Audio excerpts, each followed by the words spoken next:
안녕하세요, 멸상입니다. 이번에 다뤄볼 주제는 호주 집값에 관련해서 한번 소개를 해드릴까 합니다. 일단 신문기사 타이틀 그리고 수치가 필요한 건 내용 조금 해서 담아봤고요. 다들 아시다시피 코로나 사태로 인해서 호주도 경기 침체가 심화되고 있습니다. 실직자 증가라든지 이민자 감소 이런 것들이 있는데 몇몇 은행에서는 계속 이제 집값 하락 요인이 많고 최대 30%까지 떨어질 가능성이 있다라고 보고 있습니다. 근데 실제로 30%까지 떨어지게 되면 모든 연관 산업 자체가 또 다른 침체에 빠지게 되고 그 악순환이 계속 반복됨에 따라 호주 경기 회복은 긴 불황의 터널로 접어든다에 대한 우려가 나타나고 있는데요. 일단 현재 상황에 관해서 한번 얘기를 해볼까 합니다. 그 최근에 나온 신문 기사들 제목만 좀 뽑아왔고요. 이제 신문 기사 제목에 첨언을 좀 하는 형태로 얘기를 좀 해볼까 합니다. 일단 첫 번째는 Less migration job losses to wait on Melbourne property market for 12 months. 이민자 감소와 실업의 증가로 멜번의 집값 자체 마켓의 동향이 어떻게 될지 예상하는 기사인데요. 일단 여지 없습니다. 당연히 이민자 감소와 일을 잃는 사람이 많아지게 되면 집값은 하락하게 되어 있습니다. 일단 구매자가 없어질 가능성이 상당히 크고요. 그리고 일을 하지 못하기 때문에 모기지로 집을 대출로 구매를 한 분들 같은 경우는 이자를 내지 못하는 경우가 많아지기 때문에 거기에 대한 우려가 상당히 많은 상황입니다. 그리고 그런 모기지 상환이 되지 않으면 은행의 수익성 악화로도 연관이 되기 때문에 예의주시하고 있는 상황이고요. 다음 기사는 그런 모기지 이자 연체율이 발생할 게 자명하기 때문에 이런 모기지 이자를 내는 걸 한동안 중단시켜 준 거예요. 유예를 시켜 준다는 뜻입니다. 이제 거기에 관련된 기사인데요. 이제 은행이나 모든 정부 당국자나 이런 주택담보대출에 관련된 할 수 있는 방법이 없어요. 이자는 거치지 않고 그리고 그 악성 채무자가 발생하게 되면 악성 채무자들이 집을 포기할 가능성이 높고요. 그 집을 포기하게 되면 헐값의 집이 나오게 되고 있고 거기에 대한 채무는 은행이 집니다. 거기 관련된 기사 내용이고 여기에 수치가 좀 나와 있는 게 있어요. 일단은 지금 얘기되고 있는 건 모기지 대출이자 상환을 6개월 정도 멈춰준다, 유예를 시켜준다 안이 나오고 있고요. 얼만큼 많은 규모인가 하니 빅4라고 하는 은행들, 호주에 있는 NAB, Commonwealth, Westpac, ANZ 이 4대 은행인데 거기 홈론 페이먼트가 42만 4천 명 정도라고 합니다. 수치 자체가 몇 조 단위가 왔다 갔다 하는 규모예요. 코로나 사태로 인해서 실직자들도 나오고 있고 연체율도 증가하고 있다. 거기에 대한 내용이고요. 그리고 각 은행마다 예상한 나온 것들이고요. 지금 현재 연체를 예상하고 그리고 잡시커나 잡키퍼 시스템을 사용한 분들 여러가지 데이터를 산출해서 각각의 은행들의 그 연체가 되고 있는 퍼센트지가 나온 게 있는데 커머널스 뱅크 같은 12.5% 그리고 웨스트팩은 7% 그리고 ANZ 같은 경우는 14% NAB는 이제 앞선 수치보다 더 많이 떨어질 것이다 이런 기사들이 다뤄지고 있습니다. 그래서 다들 이 정도 상황이라고 보시면 당연히 집값은 떨어진다 라고 보고 있고 적게는 10%에서 최대 30%까지 특히 커머널스 뱅크 같은 경우는 예측한 게 32% 떨어진다고 예상을 했어요. 근데 이런 상황에서 엎친 데 덮친 격으로 이 중국과의 무역 전쟁이 발발이 됐습니다. 한국에서는 단편적인 소식들이 좀 나가 있지만 원인 규명에 의해서 호주가 앞장서서 국제사회에 촉구를 하고 있어요. 앞장을 서고 있죠. 그 미국과 유럽 각 나라들과 더불어서 중국에 촉구를 하고 있어요. 그리고 실제로 무역 보복이 실제로 이루어졌습니다. 뭐 특히나 고기 같은 거 중국에 수출하고 있는 것들 관세 부과했고요. 그리고 이 기사 같은 경우는 호주에서 생산되는 곡물 역시 80에서 85% 정도 관세가 더 추가 부과됐다는 2차 안이 또 나왔어요.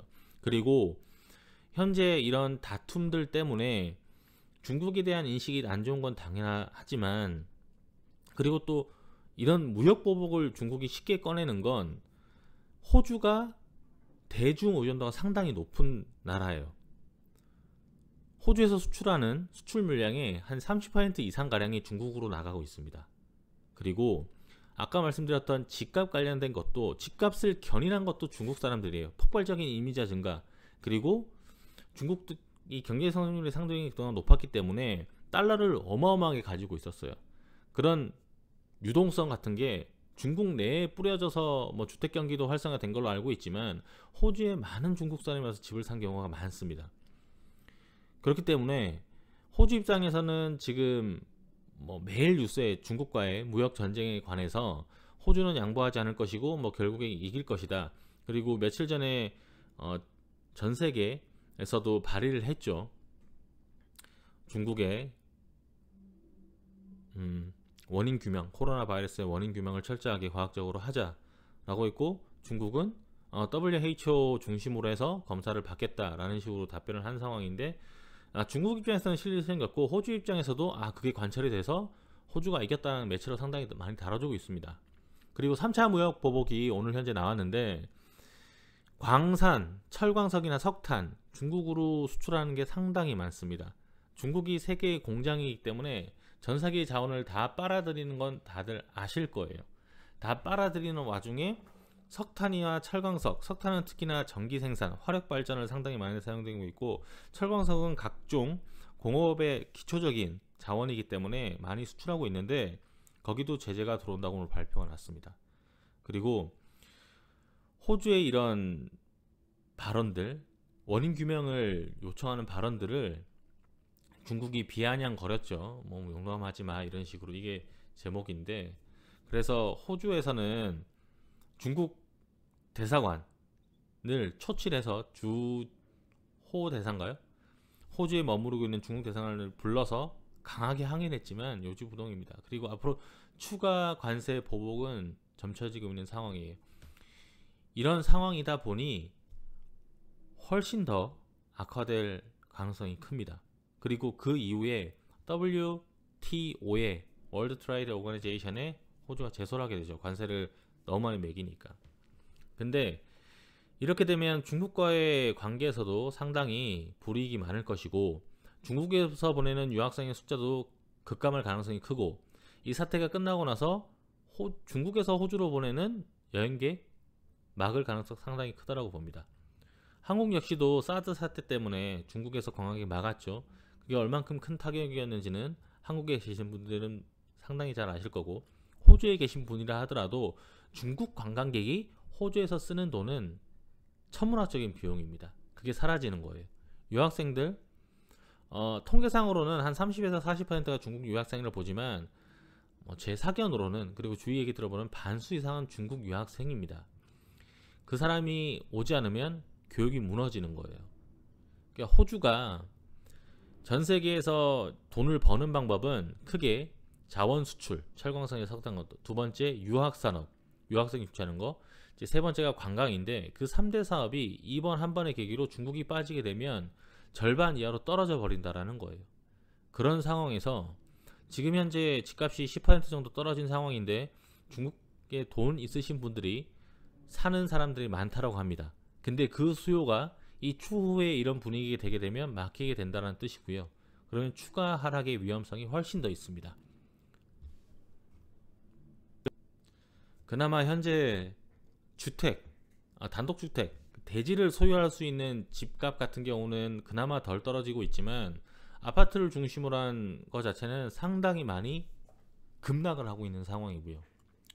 그리고 코로나 사태 이후로 현재 호주 정부에서는 잡키퍼라고 하는 시스템, 그리고 차일드 케어 무상 보조 같은 것들을 지금 9월까지로 예측을 했습니다만 그걸 연장할지 중단할지, 차일드케어 국가보조 같은 6월까지라서 그건 다시 풀릴 것 같아요. 다시 또 보육원 비용을 부담을 하게 될 것 같고, 9월달 예정되어 있는 잡키퍼, 잡세이커 시스템 역시도 지금 협의 중입니다. 근데 연장될 가능성이 상당히 커요. 그것마저 얻게 된다면 버텨낼 집이 없다라고 봅니다. 호주 내 지금 실업률이 100만 명을 훌쩍 넘어 120만 명, 130만 명에 치닫고 있고, 실업률 자체는 15%가 돌파가 곧 될 것 같아요. 이제 이런 상황에서 그 중에서 집을 지고 있는 사람들 던지기 시작하면 집값이 떨어질 것이고, 그렇게 되면은 이제 멈출 수 없는 거죠. 호주 정부가 할 수 있는 건 없습니다. 제가 호주 정부에서 제안을 하는 건 현재 이런 정부 보조금 이후에 대규모 기간 산업, 컨스트럭션 같은 걸 예상을 하고 있어요. 대규모 철도라든지 터널 사업 이런 것들 이제 NSW 같은 경우는 실시를 하려고 하는데, 그것도 건축업에 한정된 얘기고요. 그리고 악성 채무가 호주에서 발생이 돼서 은행의 수익률이 떨어지게 되면 당연히 호주 주정부 은행 리저브드 뱅크에서도 추가 금리 인하로 돈을 찍어서 풀 가능성이 큽니다. 그러면 호주 국가 채무가 증가를 할 것이고요. 가계부채는 이미 증가를 한 상황에서 국가부채까지 증가를 하게 된다면 호주의 신용도도 떨어지게 되고, 환율 역시 영향이 가기 때문에 악순환의 반복입니다. 그렇기 때문에 주택 가격을 떨어지는 걸 멈추게 할 수 있는 방법은 첫 주택 구매자에 대한 지원을 이제 시작을 했죠. 전폭적으로 지혜를 하고 있는데, 일단 두고 봐야 될 일이지만 과연 그게 현재 호주의 집값은 상당히 천정부지로 뛰어오른 상황이기 때문에 그게 버텨내줄지는 미지수입니다. 그래서 제 개인적인 사견으로는 집값이 떨어지는 건 막을 수가 없지만 얼만큼 떨어지는 데서 멈추냐가 관건일 것 같아요. 그리고 이 멈추는 요건은 호주 경기가 다시 예전으로 돌아가야 됩니다. 근데 돌아가느냐라고 하는 문제에서는 산들이 너무 많아요. 호주는 자국 내에서 소비가 되는 게 상당히 적습니다. 인구 자체도 적고요. 그리고 모든 공산품은 수입에 의존하는 나라이기 때문에 좀 취약하다라고 해요. 이런 글로벌라이제이션, 전 지구화, 국가 교류가 활발하지 않으면 상당히 위험한 나라고, 그렇기 때문에 이런 중국이 자신 있게 공격을 하는 거예요. 알기 때문에, 이런 구조를 잘 아는 게 중국이기 때문에. 그래서 집값의 하락은 공식적으로 언급은 언론을 통해서 얘기되고 있진 않습니다. 그냥 은행의 예측 자료만 나올 뿐이지 이제 불안감은 상당히 팽배해 있는 상황이고, 그리고 이 사태 지금 현재 많은 봉쇄령은 이제 풀고 있지만, 항상 얘기하지만 U자형 경기 회복 같은 경우는 일어나지 않을 거라고 많은 전문들을 보고 있고, 나이키형 서서히 풀리는데 그게 과연 집값을 떨어지는 속도에 맞춰서 회복이 되느냐가 문제일 것 같습니다. 오늘 준비한 영상은 여기까지입니다. 시청해주셔서 감사합니다.